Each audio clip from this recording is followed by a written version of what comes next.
Hello students, welcome again.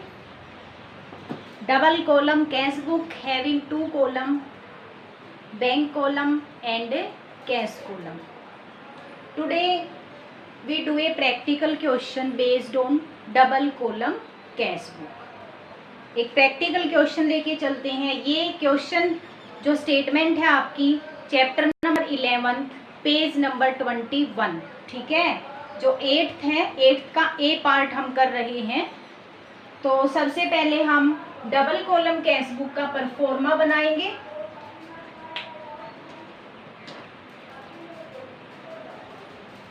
First of all pro forma of double column cash book. सबसे ऊपर हम book का नाम लिखेंगे। सबसे पहले आपको बुक का नाम लिखना है। बुक है हमारी कैश बुक। बुक का क्या नाम है? Cash book, double column cash book. First of all हमारा डेट से स्टार्ट होगा, तो सबसे पहले कॉलम है हमारा डेट का। स्केल का यूज करेंगे सभी बच्चे लाइन लगाने के लिए। सेकेंड जो कॉलम है रिसीप्ट्स का, थोड़ा सा मार्जिन ज्यादा रखा करो। उसके बाद वाउचर नंबर, बिल्कुल कम स्पेस हमें यहाँ पे देना है। एलएफ में भी बिल्कुल कम स्पेस देना है। नॉर्मली तो यहाँ पे कुछ लिखना ही नहीं होता। अगर क्वेश्चन में एलएफ या वाउचर नंबर से रिलेटेड सीरियल नंबर हो तो वो लिखना है। उसके बाद अमाउंट का इन से थोड़ा सा मार्जिन ज्यादा रखेंगे। अब अमाउंट में हमारे दो कॉलम है बेटा। डबल कॉलम कैश बुक कर रहे हैं। अमाउंट में हमारे पास दो कॉलम है। एक कैश अकाउंट है, एक कैश कॉलम है और दूसरा बैंक कॉलम है। तो अमाउंट के दो कॉलम बनाने हैं। कैश, पहले वाला कैश लिखेंगे, थोड़ा सा मार्जिन ज्यादा देंगे। उसके बाद बैंक,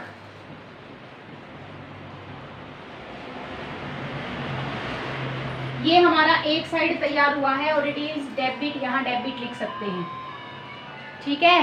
कोने में आप डेबिट लिखोगे। ये हमारा डेबिट साइड कंप्लीट हुआ है। सेम कॉलम हम क्रेडिट साइड बनाएंगे। तो स्टार्ट करते हैं। फर्स्ट डेट, सबसे पहले डेट का होगा। डेट के बाद हमारा आएगा पेमेंट्स। क्रेडिट है तो पेमेंट्स आएगा। पेमेंट्स के बाद हमारे दो कॉलम आएंगे, वाउचर नंबर और एलएफ। Voucher number, LF. उसके बाद फिर से दो कॉलम हमें किसके बनाने हैं? अमाउंट के बनाने हैं। तो ध्यान दीजिए, अमाउंट का पहला कॉलम हमारा कैश का है, तो क्रेडिट साइड में भी फर्स्ट कॉलम आप कैश का लोगे और सेकंड कॉलम आप बैंक का लेंगे। और यहाँ पे आप लिख दीजिए क्रेडिट। इस कोने पे आप लिख दीजिए क्रेडिट। ये हमारा होगा क्रेडिट साइड।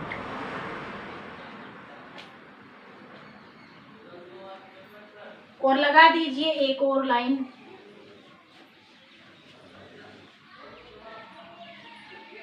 ठीक है, परफॉर्मा बन के तैयार है। चलते हैं ट्रांजैक्शन पर। Enter the following transaction in the cash book with bank and cash column. First 2016 year लिखा हुआ है। ईयर एक बार ही लिखना है आपको, बार बार नहीं लिखना। 2016 लिख देते हैं। डेट में 2016। मंथ है भाई अप्रैल। अप्रैल, बार बार अप्रैल लिखने की भी जरूरत नहीं है। हम अप्रैल मंथ की बनाएंगे तो एक बार मैंने अप्रैल लिख दिया है, ठीक है। और फर्स्ट डेट नॉर्मली हमारी एक ही होती है जब हम बैलेंस उतारते हैं, तो अप्रैल फर्स्ट। April first. तो फर्स्ट ट्रांजैक्शन ध्यान से देखोगे बेटा, जो ओपनिंग बैलेंस है कैश का तो हमेशा डेबिट साइड आता है, लेकिन बैंक का डेबिट साइड भी आ सकता है और क्रेडिट साइड भी आ सकता है, क्योंकि बैंक बैलेंस हमारा नेगेटिव जा सकता है जब बैंक ओवरड्राफ्ट होता है। तो बैंक का जो ओपनिंग बैलेंस है डेबिट साइड और क्रेडिट साइड, लेकिन कैश का हमेशा डेबिट साइड मिलेगा। कैश का हमेशा डेबिट साइड, कैश नेगेटिव नहीं होता। तो फर्स्ट ऑफ ऑल बैलेंस दे रखे हैं कैश इन हैंड 62,000 और यहाँ पे बैंक ओवरड्राफ्ट दे दिया है। बैंक ओवरड्राफ्ट तो हमारा नेगेटिव बैलेंस है, क्रेडिट बैलेंस है, तो बैंक का रिकॉर्ड क्रेडिट में करेंगे। अप्रैल 1 बाई का यूज करेंगे क्रेडिट में, बाई बैलेंस बीडी। ठीक है, ब्रोट डाउन किया है हमने कहाँ से, 31 मार्च से लेके आए हैं, अप्रैल में आए हैं। ठीक है, तो बैंक का क्रेडिट बैलेंस है, तो मैंने बैंक का क्रेडिट साइड लिख दिया है 18,500। 18,500 क्रेडिट बैलेंस है, क्रेडिट साइड मैंने लिख दिया है बैंक का। कैश का हमेशा डेबिट होता है और कैश का है हमारा 6200। टू करके यूज करेंगे, टू बैलेंस बीडी, कैश में 6200। अप्रैल 1 को सबसे पहले हमें ओपनिंग बैलेंस उतारने थे, तो हमने कैश का डेबिट था, डेबिट साइड लिख दिया, हमेशा डेबिट ही आता है। बैंक का दोनों साइड आ सकता है, बैंक ओवरड्राफ्ट दे रखा था, बैंक ओवरड्राफ्ट नेगेटिव बैलेंस है, क्रेडिट साइड आया है। ठीक है, next transaction, received a cheque from Hari and paid it into bank on the same day. Hari से चेक मिला 1300 रुपये का और उसी दिन बैंक में जमा करा दिया। अब उसी दिन बैंक में जमा करा दिया तो बैंक बैलेंस को बढ़ा दीजिए, टू हरी अमाउंट 1300 और डेट है भाई 2 अप्रैल 2, सीधा मैंने 2 लिख दिया है, ईयर और मंथ यही रहेंगे। तो 1300 रुपये हमें हरी से चेक मिला, उसी दिन डिपॉजिट करा दिया, तो टू हरी बैंक बैलेंस को बढ़ा दिया। Next transaction, check received from Vinod, और ये नहीं लिखा कि विनोद से मिला चेक उसी दिन जमा करा दिया या नहीं। जो अप्रैल 3 को केवल इतनी इंफॉर्मेशन दी इन्होंने कि चेक रिसीव्ड फ्रॉम विनोद। अब हमें क्वेश्चन में आगे देख लेना है, पूरे ट्रांजैक्शन को पढ़ लेना है कि कहीं किसी दिन और तो जमा नहीं कराया। ठीक है, और अगली ही डेट को दे रखा है 5 तारीख को, check received from Vinod deposited into the bank. 3 तारीख को चेक मिला विनोद को और 5 अप्रैल को हमने बैंक में डिपॉजिट कराया। तो बेटा 3 अप्रैल को कैश बुक में कोई एंट्री नहीं होगी, क्योंकि चेक संस्था में ही है, बैंक में नहीं गया, तो बैंक बैलेंस नहीं बढ़ाओगे। जर्नल प्रॉपर में करोगे 3 अप्रैल को, लेकिन 5 अप्रैल को अब हमारी एंट्री यहाँ होगी, टू चेक इन हैंड लिखेंगे, और जो संस्था में उसी दिन जमा नहीं कराया जाता उसके लिए cheque in hand account 3300, bank balance को हमने बढ़ा दिया 3300। आगे है आपका cheque received purchased goods and paid by cheque 20,000 और फ्राइट पे किया है, परचेज के साथ साथ फ्राइट भी पे किया, और फ्राइट पे किया है कैश में लिखा है भाई 250 का। परचेज गुड्स और पेड बाय चेक, अब परचेज करेंगे, हमने चेक पे किया है, तो भी बैंक बैलेंस को कम कर दो 20,000 से, बाय परचेजेस अकाउंट 20,000, चेक से पेमेंट की है इसलिए बैंक को कम किया। इसी डेट को फ्राइट बाय फ्राइट अकाउंट 250 का कैश में पेमेंट की है, तो बेटा कैश के कॉलम को कम करो, कैश में लिखा क्योंकि पेमेंट कैश में की गई है, क्वेश्चन में दिया हुआ है कैश में पेमेंट की गई है। नेक्स्ट है हमारा sold goods for cash 12,220, good sale किया है 12,220 का, फॉर कैश लिखा है, तो सीधा लिखे टू सेल्स अकाउंट। कैश में हुई है तो बेटा कैश कॉलम में लिखना 12,220। अगर चेक मिलता बैंक में जमा कराते तो बैंक में लिखते, यहाँ पे कैश हुआ है तो कैश में लिखेंगे। और नेक्स्ट है सोल्ड गुड्स फॉर कैश 16,000, फिर से सेल किया 8 तारीख को, तो फिर से रिकॉर्ड कर दो टू सेल्स अकाउंट। अमाउंट रहेगा हमारा 16,000। फिर से कैश सेल हुई और हमने अमाउंट एंटर कर दिया 16,000। इसके बाद आपका है sale proceeds of April 8 deposited into bank. जो 8 तारीख को जो प्रोसेस सेल का हुआ था, 8 तारीख को ये कैश हमने बैंक में डिपॉजिट करा दिया, ठीक है, और डेट है आपकी 9। तो बेटा 9 तारीख को हमने ये कैश निकाला और बैंक में जमा करा दिया। ये कॉन्ट्रा एंट्री है, it is called Contra entry, ठीक है। तो जब बैंक में जमा कराएंगे तो बैंक तो इंक्रीज हो जाएगा, डेबिट में लिखेंगे। कैश कम हो जाएगा, कम हो जाएगा तो वही क्रेडिट में लिखेंगे, ठीक है।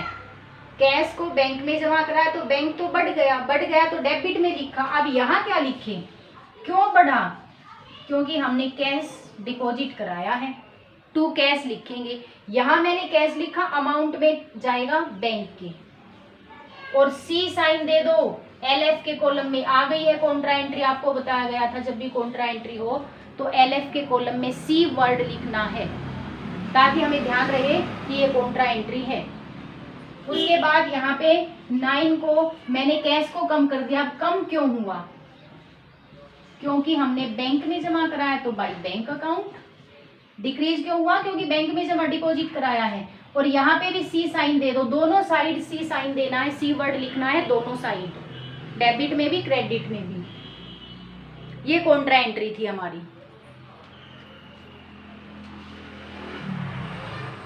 उसके बाद जो ट्रांजैक्शन है हमारा withdraw cash for private use 1000। Private use के लिए कैश विड्रॉ किया है, ये कॉन्ट्रा एंट्री नहीं है, ये तो ड्रॉइंग्स हुआ, ठीक है। Withdraw cash for private use, cash withdraw किया है तो कैश को ही कम करना, क्या लिखेंगे, by drawings, by drawings account. Date है हमारी 11। कैश विड्रॉ किया है संस्था से तो कैश को ही कम करना। ये ध्यान रखना आपको, अमाउंट कब कैश में डालेंगे, कब बैंक कॉलम में डालेंगे। नेक्स्ट ट्रांजैक्शन है हमारा withdraw by cheque for private use. अब बैंक से निकाल लिया है प्राइवेट यूज के लिए मालिक ने, ये भी ड्राइंग से लेकिन बैंक से निकाला है तो बैंक को कम करेंगे 5000 से bye drawings,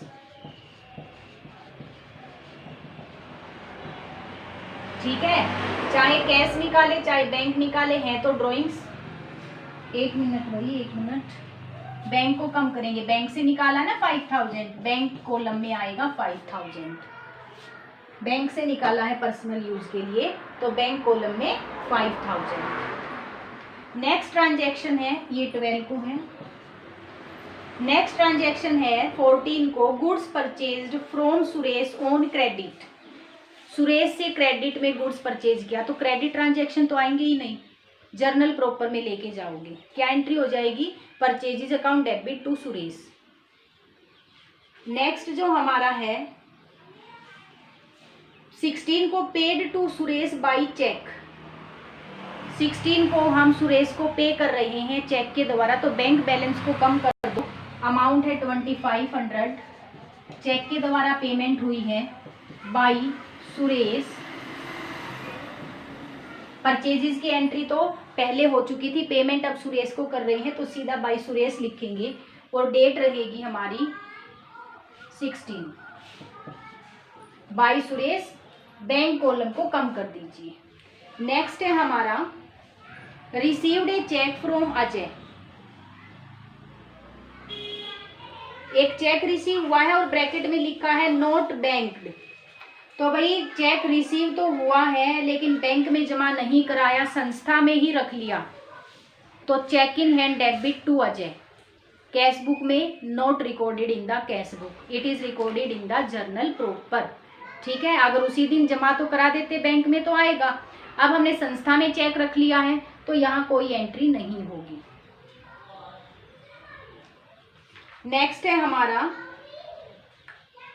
check received from Ajay endorse to Vijay. Endorsement हो गया, अजय से जो चेक मिला हमने विजय को इंडोर्स कर दिया, तो इंडोर्समेंट की भी कैश बुक में कोई भी एंट्री नहीं होगी, जर्नल प्रॉपर में एंट्री होंगी, 2 एंट्री होंगी। ठीक है, पहली वाली डेट को तो अजय से मिला चेक और दूसरी डेट को विजय को जब हमने क्या कर दिया, cheque in hand debit to Vijay debit to cheque in hand endorse कर दिया। नेक्स्ट है हमारा received cheque from Mahesh and deposited it into the bank. यहाँ पे 22 को महेश से चेक मिला और चेक को उसी दिन जमा करा दिया। भाई उसी दिन जमा करा दिया तो बैंक बैलेंस को बढ़ा दीजिए 2700 से और महेश से मिला चेक उसी दिन बैंक में डिपॉजिट करा दिया, तो बैंक बैलेंस को हमने इंक्रीज कर दिया। नेक्स्ट है हमारा ये 22 को है ट्रांजैक्शन। नेक्स्ट ट्रांजैक्शन हमारा रहेगा received cash 1000 cheque 1200 for cash sale. हमने सेल की थी जिसके लिए 1000 का कैश मिला और 1200 का चेक मिला। अब हमें ये देखना ये 1200 का चेक आगे कहीं डिपॉजिट तो नहीं कराया है, इंफॉर्मेशन हमें आगे तक की देख लेनी है। अगर आगे कभी हमने जमा कराया हो तो हमें ये उसी दिन डिपॉजिट हुआ मान लेना है। अगर आगे कोई इन्फॉर्मेशन नहीं है तो बेटा यहाँ पे आगे कोई भी इन्फॉर्मेशन नहीं है कि चेक कब जमा कराया, तो आपको एज्यूम कर लेना है it is deposited on the same day, तो बैंक बैलेंस को बढ़ा देंगे। तो भाई 1000 का कैश और 1200 का बैंक, 1000 कैश मिला, 1200 चेक मिला, चेक को उसी दिन बैंक में जमा करा दिया, तो to sales account.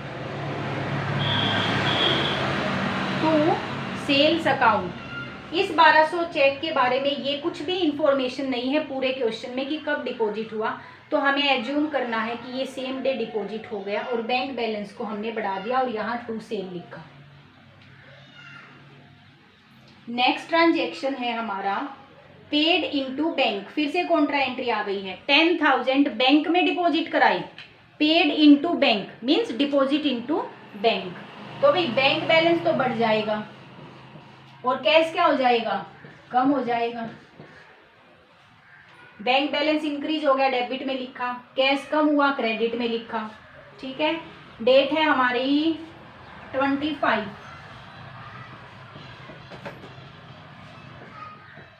Bank column में लिखा है किस कारण बढ़ा, कि कैश जमा कराया तो to cash account. C sign देंगे, कॉन्ट्रा एंट्री है। कैश कम हुआ, क्यों कम हुआ, क्योंकि बैंक में डिपॉजिट कराया तो बाय बैंक अकाउंट। यहां भी सी साइन देंगे, कॉन्ट्रा एंट्री है। नेक्स्ट है हमारा 26 को received a cheque from Prem and sent it to bank immediately. Immediately का मतलब उसी दिन जमा करा दिया।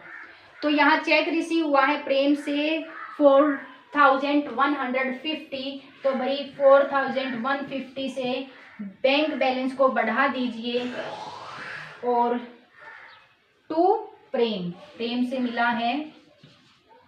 ठीक है, तो टू प्रेम और 4150 उसी दिन बैंक में जमा करा दिया, तो हमने बैंक बैलेंस को बढ़ा दिया है।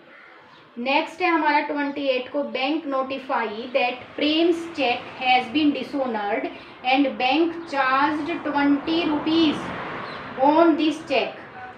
28 को हमें इंफॉर्मेशन मिली कि जो चेक था, और चेक कितने का था, 4150 का, इस पे कितने चार्जेस लगाए हैं बैंक ने, 20 रुपीज चार्जेस लगा दिए और ये डिसऑनर हो गया। जब मिला था तब तो हमने बैंक बैलेंस को बढ़ा दिया, डिसऑनर हो गया है 28 को, तो भाई बैंक बैलेंस को वापस कम करेंगे बाई प्रेम, सीधा लिखेंगे बाई प्रेम।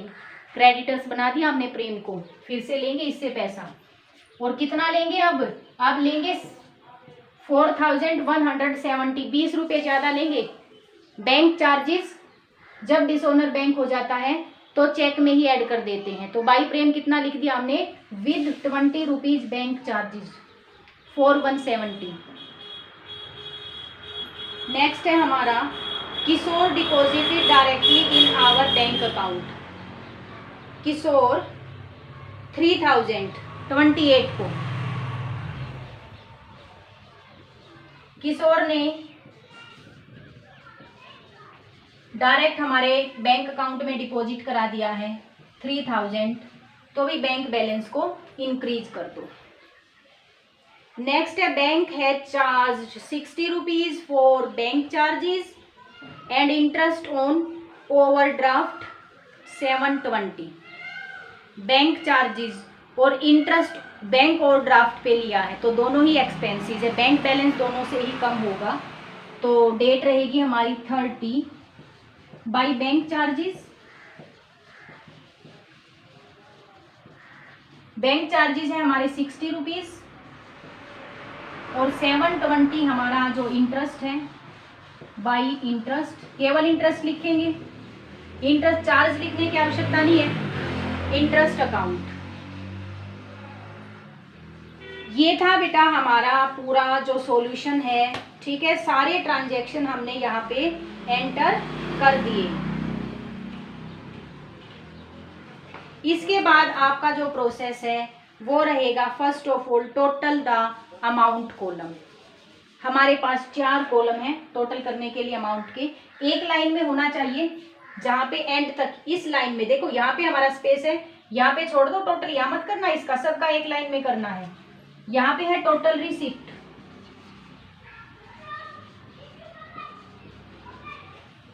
कैश का भी यही करना है, बैंक का भी यही करना है, ध्यान दे। ये है आपका टोटल पेमेंट,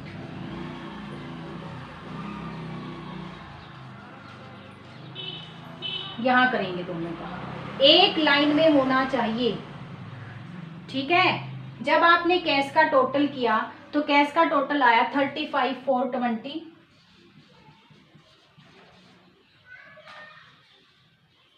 और जब आपने बैंक कॉलम का किया तो बैंक कॉलम का आया आपका 41,650।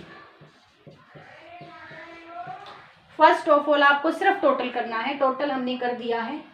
क्रेडिट साइड टोटल करते हैं, क्रेडिट साइड टोटल आया 27,250 और बैंक कॉलम का आएगा 50,950। सबसे पहले टोटल करना, उसके बाद बैलेंस निकालेंगे। मैंने बताया था कैश का बैलेंस तो हमेशा वही निकलेगा और वही निकल रहा है। देखो जहां कमी होती है वही बैलेंस आएगा। सिर्फ कैश कॉलम का देखो आप, कैश कॉलम का कमी यहाँ है तो बैलेंस यहाँ आएगा, लिख दीजिए बाई बैलेंस, सीडी आएगा यहाँ पे। ओपनिंग में तो बीडी ब्रोट डाउन लिखते हैं, सीडी कैरी डाउन लिखते हैं, सीडी। क्लोजिंग बैलेंस सीडी लिखेंगे, ठीक है। कितना आना चाहिए, यहाँ पे एक और टोटल का कॉलम बनेगा जो एंड ऑफ द अकाउंट है, ज्यादा वाला टोटल में लिखा जाएगा, यही ज्यादा है। और यहाँ हम टोटल वही कर लेंगे जितना ज्यादा है, बैलेंस जितनी कमी है वो बैलेंस में डालिए। हमें टोटल 35,420 ही चाहिए क्योंकि डेबिट में 35,420 ही है। तो कमी कितनी रही, कमी यहाँ पे रही 8,170, 8,170, ठीक है। बैलेंस निकाल दिया, लेस कर दिया इसमें से ये। अब देखते हैं हम बैंक का, बैंक का किसी भी साइड आ सकता है। देखिए किस साइड कमी है वही बैलेंस है, देखिए तो भाई कमी तो यहाँ है तो बैलेंस यहाँ आएगा, ठीक है। तो टोटल में ज्यादा वाला लिखना है, ज्यादा वाला लिख दीजिए 50,950, बैलेंस आएगा to balance CD, to balance CD. Debit में आया है बैलेंस हमारा, क्रेडिट बैलेंस है वैसे ये हमारा, ठीक है। टोटल कर दीजिए 90,950। क्रेडिट में इसलिए बोल रही हूँ क्योंकि ज्यादा क्रेडिट है, ठीक है। डेबिट में कमी थी इसलिए हमने अमाउंट लिखा है। तो बैंक का किसी भी साइड आ सकता है लेकिन कैश का हमेशा उसी साइड आएगा। ये था हमारा फुल क्वेश्चन, ठीक है, related to double column cash book.